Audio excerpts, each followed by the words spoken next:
દાદા આપણે હવે શાંતિથી એ ખાટલે બેહો. હા હે બેઠા છે ને મમરાભાઈ ભોળા દાદા? હા બેઠા. જો આજ ફોન લીધો નવો. હે ફોન લીધો? હા ભોળા દાદા લ્યો હેન્ડ ફ્રી સાંભળો. હમણાં લાય. તમને જવા ગીત સંભળાવું. મસ્ત ગીત સંભળાવું. સંભળાય?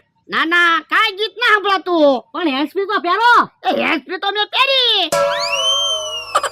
હે જો બોલો નાકમાં હેન્ડ ફ્રી પહેર્યા હા તો ક્યાંથી ગીત સંભળાય? કાનમાં હેન્ડ ફ્રી પહેરો તો સંભળાય ને. એલા કાનમાં હેન્ડસ્ફ્રી પહેરું કે નાકમાં હેન્ડસ્ફ્રી પહેરું? માથામાં તો બધું હળંગત હોય ને. હવે એમ માથામાં કાંઈ બધું હળંગ ન હોય. કાન છે ઈ સાંભળવા માટે હોય ને નાક છે ઈ શ્વાસ લેવા માટે હોય.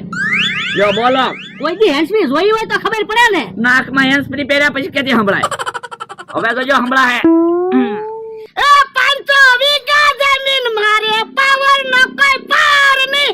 પાવર નો કોઈ પાર નહીં ને કોઈ હારે વ્યવહાર નહીં. 500 વીઘા જમીન મારે.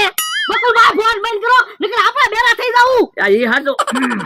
એલા ગીત હું કામ બંધ કર્યું? તો તમે કેટલું જોરથી ગાવ છો કોક સાંભળશે ને તો અહીંયા આવશે. એ હારું હવે નહીં ગાવ લે. તમે હારવાર ગીત માં ગાતા? એ હો હવે ભલે ગીત સાંભળતા. હા મમરાભાઈ હા ઘડીક ગીત સાંભળે ને પછી હેન્ડ ફ્રી વેચી દેવાની છે ને. બકુલભાઈ ધીમે બોલો ને. ભોળા દાદા સાંભળી જાય ને તો હેન્ડસ્ફ્રી નહીં લે. એ ગીત ચાલુ છે નહીં સાંભળે. ઈ હાસુ 30 રૂપિયાની હેન્ડ ફ્રી લાવ્યો 1000 માં વેચી દેવાની છે.